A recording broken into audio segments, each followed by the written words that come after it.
मेरे जितने भी बंदे वहां थे, कोई ऐसा आदमी नहीं था जिसको चोट नहीं लगी है। सबको चोट लगी है। टिकट काटते रहे और मुझे पता ही नहीं है कि टिकट कट रहे और टिकट पे कार्यक्रम है। और उसमें नुकसान ये हुआ कि 4 स्कॉर्पियो लोगों ने जला दिए। जैसे निकलना चाहा, पूरी प्रशासन पूरे होटल को घेर लिया गया।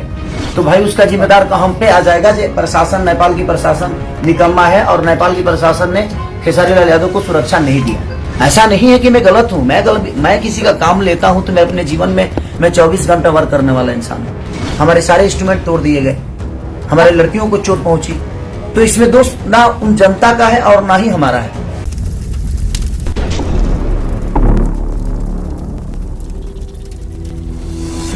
इसमें गुनाहगार देखिए, ना मैं हूं और ना ही जनता है और ना ही यहाँ का प्रशासन है।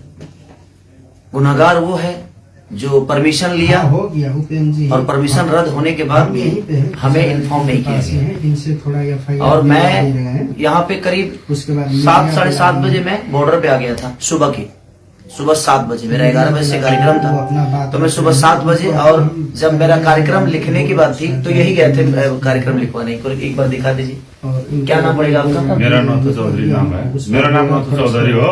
हाँ, वहाँ खेसारी भाइ भैयासँग महीने गएको थिएँ पैसा उहाँलाई पुर्याउनलाई। तो आज जो स्टेज यहाँ पर बना हुआ था, आपका प्रोग्राम भी था, तो आपका कौन सा, क्या पूरा टीम, कितने आदमी का टीम था, क्या इक्विपमेंट आपका आया हुआ था? 25 से 30 लोग थे हम, और हमारे इंस्ट्रूमेंट जो बजाने वाले लोग थे वो थे, और हमारी डांसर ग्रुप की लड़कियां थी। और सबसे बड़ी बात कि ये लोग जब मेरा कार्यक्रम किए तो इन लोगों ने बताया ही नहीं कि टिकट शो है। टिकट शो का मुझे पता ही नहीं था। मैं जब यहाँ आया, जब ये सारे हंगामा हो गए, होने के बाद मुझे पता चला कि टिकट शो था। और उसमें जनता की क्या गलती है? नेपाल की जनता, चाहे कहीं की जनता, भोली भाली होती है। उसको ये पता नहीं होता है भाई, वो अपने बेटा को प्यार करने। अब मेरे बारे में क्या बोल रही है जनता, किसी के बारे में बोलेगी, क्योंकि उसको हकीकत पता ही नहीं है। तो टिकट शो के नाम पे इन लोगों ने मुझे बुक ही नहीं किया था। और जब इनका परमिशन फेल हुआ, सरकार ने कोविड की वजह से परमिशन इनका रद्द किया, इनको मना किया कि आप कार्यक्रम नहीं कर सकते हैं। आपसे कितना दिन पहले एग्रीमेंट हुआ था यहाँ पर आने का? मेरा तो 5-6 दिन पहले ही ये कार्यक्रम तय हुआ है, राइट ना? 5-6 दिन पहले, और ये लोग 5-6 दिन पहले ही मुझे तय किए। मैंने वीडियो भी बनाकर 2 दिन पहले वीडियो बनाया, 16 तारीख को। तो 2 दिन पहले मैंने इनको वीडियो दिया था। तब तक इनको पता चल चुका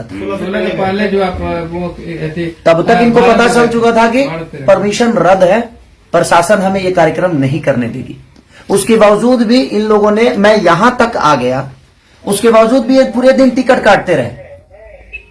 काटते रहे और मुझे पता ही नहीं है कि टिकट कट रहे और टिकट पे ये कार्यक्रम है। और लोगों को सिर्फ गुमराह करते रहे।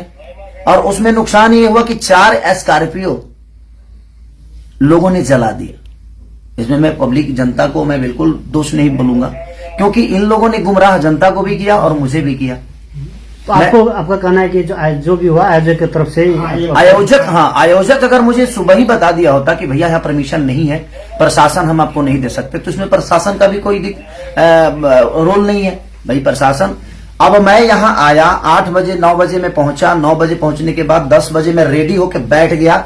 जैसे निकलना चाहा, पूरी प्रशासन पूरे होटल को घेर लिया गया कि आप कार्यक्रम करने जा ही नहीं सकते। तो मैं प्रशासन को तोड़ के तो नहीं जाऊंगा, क्योंकि मैं आउट ऑफ इंडिया हूं। ये इंडिया तो है नहीं, ये बिहार तो है नहीं, यूपी तो है नहीं। अब प्रशासन बोल रहा है कि आप जा ही नहीं पाओगे, आपको नहीं जाने देंगे हम, क्योंकि वहां पे कोई व्यवस्था नहीं है। अगर आपको कुछ हो जाएगा तो भाई उसका जिम्मेदार हम पे आ जाएगा। प्रशासन, नेपाल की प्रशासन निकम्मा है और नेपाल की प्रशासन ने खेसारी लाल यादव को सुरक्षा नहीं दिया। तो हम अपने पे रिस्क नहीं लेंगे, इसलिए आप यहां से नहीं जा सकते। और मैं अभी वही कपड़ा पहन के बैठा हूं सुबह से, अभी खाना तक मैंने नहीं खाया कि कितने लोगों को प्रॉब्लम हुई होगी। मेरे जितने भी बंदे वहां थे, कोई ऐसा आदमी नहीं था जिसको चोट नहीं लगी है। सबको चोट लगी है, क्योंकि पब्लिक को कहीं ना कहीं खेसारी लाल यादव चाहिए था, और मैं उसी के लिए आया भी था। इसमें मेरी कोई गलती, आयोजक ने एक शब्द अभी तक, जो मेन आयोजक है, अभी तक मिलने नहीं आया मेरे से। क्या नाम है भैया उनका? क्या नाम है उनका? श्रवण जी अभी तक मिलने तक नहीं आए। पूरा नाम क्या है उनका? किसका? श्रवण जी का? सरवन चौधरी है उसका नाम। श्रवण चौधरी। तो श्रवण चौधरी अभी तक मेरे से मिलने तक नहीं आए।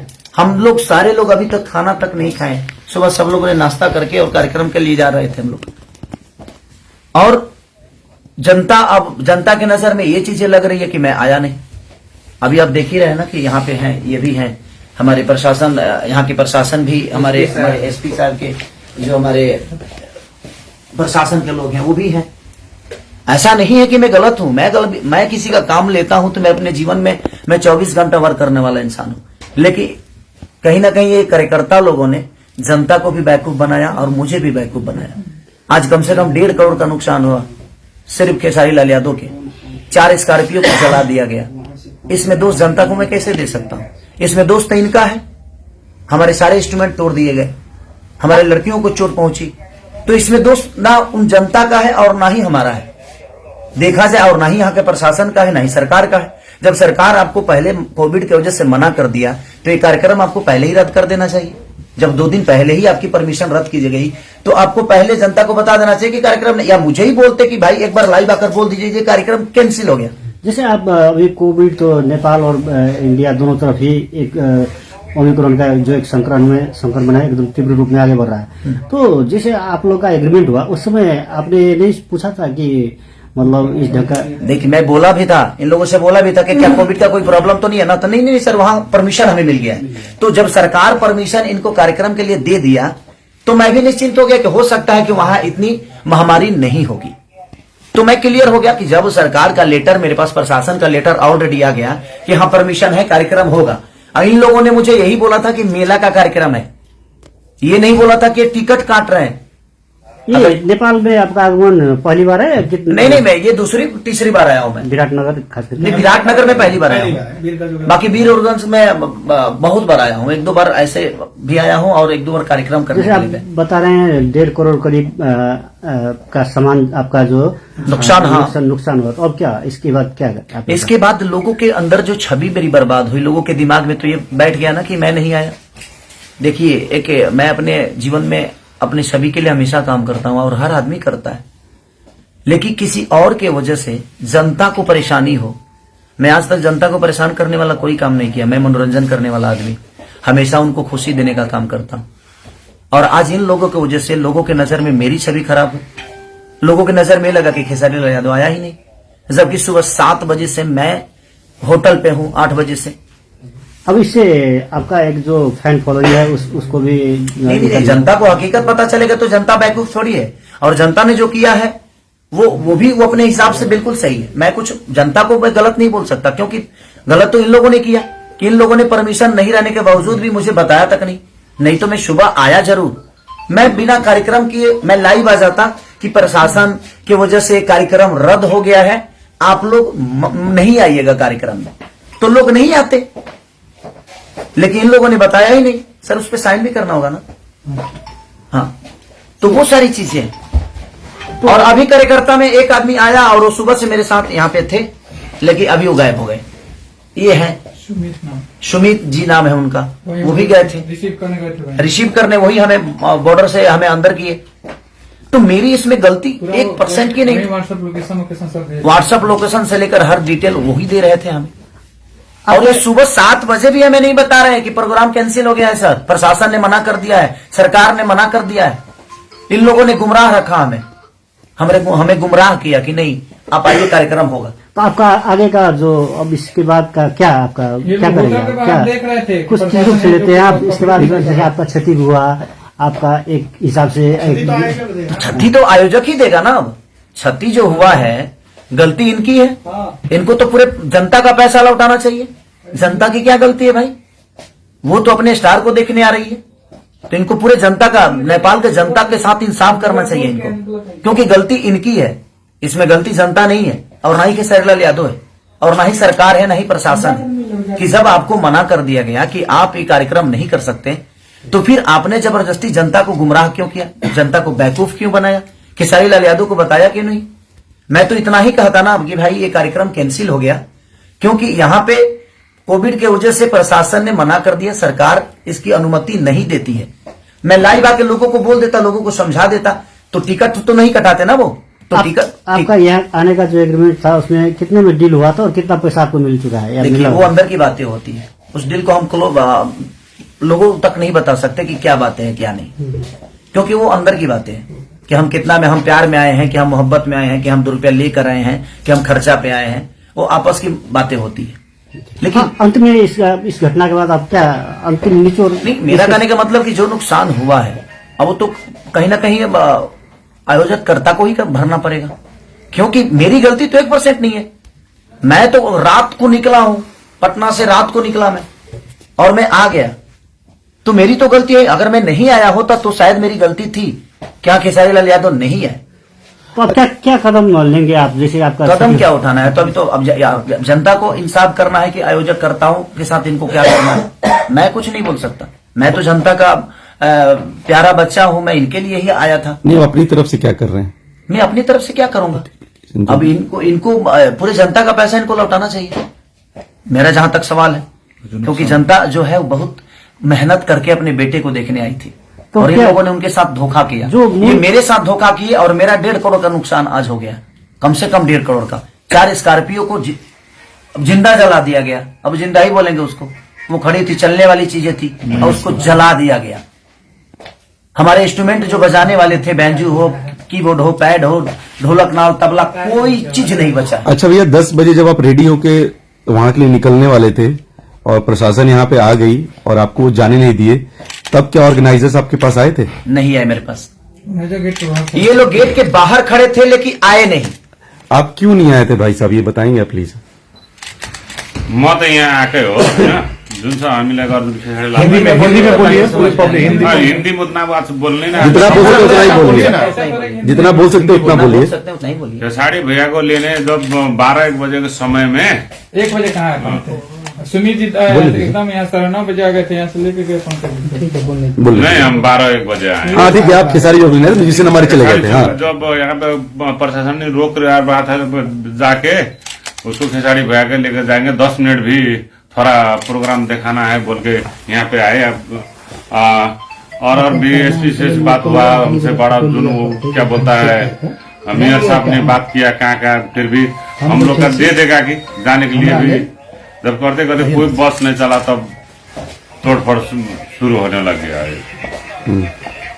प्रमाण है कि कल कानून में जी तो चलिए, और भैया का बहुत योगदान रहा हमारे लिए, दिल से थैंक यू भैया को। और यहाँ के मेयर है ये मंत्री जी हैं, मंत्री जी प्रदेश का मंत्री हैं। तो मंत्री जी ने भी बहुत कोऑपरेट किया, और हम सर को भी धन्यवाद देंगे कि क्योंकि वो आए हमारे लिए इतने रात मनीष जी बेचारे, और इन्होंने भी अपना योगदान दिया मुझे। लेकिन हमें योगदान इनके तरफ से नहीं मिला, और मैं पूरी जनता से मैं क्षमा प्रार्थी मांगता हूं कि मेरी गलती नहीं है, आप लोग मुझे दोषी ना समझें, क्योंकि मैं आपके प्यार और आपके मोहब्बत के लिए, आपके मनोरंजन के लिए दिनों रात मेहनत करता हूं, और हमेशा करता रहूंगा। और इन लोगों की वजह से, इसमें बताइए, अगर मैं आया और मुझे प्रशासन, पूरे नेपाल के प्रशासन 20 लोग आकर घेर लिए कि आप नहीं जा सकते, क्योंकि कोविड के लिए ऑलरेडी कार्यक्रम कैंसिल किया गया था, ये लोग जबरदस्ती कर रहे हैं और हम आपको नहीं जाने देंगे, तो कहीं ना कहीं मैं क्या कर सकता हूँ? मैं तो आउट ऑफ इंडिया हूँ, यहाँ की प्रशासन को नहीं जानता, यहाँ के कानून को नहीं जानता, तो गलती तो इन्होंने किया। तो इसके लिए मैं आपका गुनहगार नहीं हूँ, मैं आया जरूर था सिर्फ आपके मोहब्बत के लिए। तो जिनके मन में मेरे लिए नफरत है, ये आप एक बार सच्चाई जान लीजिए कि हाँ, मैं कहाँ से गलत हूँ। अगर मैं आया और 10 लोग घेर कर कह दे कि आप नहीं जा सकते, अगर नॉर्मल इंसान घेर के कहे तो मैं हो सकता है कि मैं लड़ जाऊं, लेकिन मैं इंडिया, यहाँ नेपाल के गवर्नमेंट से तो नहीं लड़ने आया था, यहाँ के प्रशासन से झगड़ा करने तो नहीं आया था। तो इसलिए ये चीजें हुई हैं, तो उसके लिए मैं क्षमा प्रार्थी हूं कि मुझे अफसोस इस बात का है कि मैं आकर भी और आपके सामने कुछ कह नहीं पाया, कुछ गा नहीं पाया। क्या मुझे दुख नहीं है इस बात का? मुझे भी इस बात का दुख है। जितना आप दुखी हैं उससे कई गुना ज्यादा दुखी मैं हूं, क्योंकि मैं आके भी और आपका मनोरंजन नहीं करा पाया, ड्यू टू सिर्फ रीजन हमारे कार्यकर्ता लोग, जिन्होंने मुझे 2 दिन पहले भी नहीं बताया, यहाँ आने के बाद भी नहीं बताया। नहीं तो मैं लाइव आके सारी चीजें क्लियर करके और आपको घर पे ही रोक देता कि आप मेला में मत आइए और टिकट कटाने की आपको जरूरत नहीं है। ये टिकट की भी बातें मुझे नहीं बताया कि हाँ टिकट शो है, और इन लोगों ने टिकट भी काटा। हाँ। और आज ये बता रहे हैं कि हमारा रिकवरी कैसे होगा। कोई ट्रस्ट है उसके, ये ट्रस्ट है कोई इनका, उसके लिए इन्होंने कार्यक्रम कराया था। तो मुझे बता देने में इनका क्या जाता? अगर बता दिए होते तो शायद मैं उसी हिसाब से आप यहाँ पे आता, या मैं मना भी कर सकता था कि नहीं हम ऐसा काम नहीं करेंगे। अब पूरे लेटर के साथ इन्होंने परमिशन का लेटर दिया, उसके बावजूद भी जब कैंसिल हुआ तो इन्होंने मुझे इन्फॉर्म नहीं किया। तो सो सॉरी, आप लोग मुझे क्षमा करिएगा, मैं खुद ही तकलीफ में हूं क्योंकि मैं आके भी नुकसान तो आना जाना लगा रहता है, लेकिन तकलीफ इस बात की है कि मैं यहाँ आके भी अपना समय दे के भी आपके बीच में आकर आपका मनोरंजन नहीं करा पाया। तो इसलिए सो सॉरी उसके लिए। बाकी जो मेरा नुकसान आज 1 से 1.5 करोड़ जो नुकसान हुए हैं उसके लिए मैं क्या बोलूंगा। अब कार्यकर्ता है ये जो आयोजन करता है, आयोजक है, देखिए कैसे भरेंगे क्या भरेंगे। और मैंने FIR भी कर दी है यहाँ पे। इसके लिए प्रशासन का मदद आप ले रहे हैं? हाँ, प्रशासन का मदद कुछ लोगों को चोट लगी।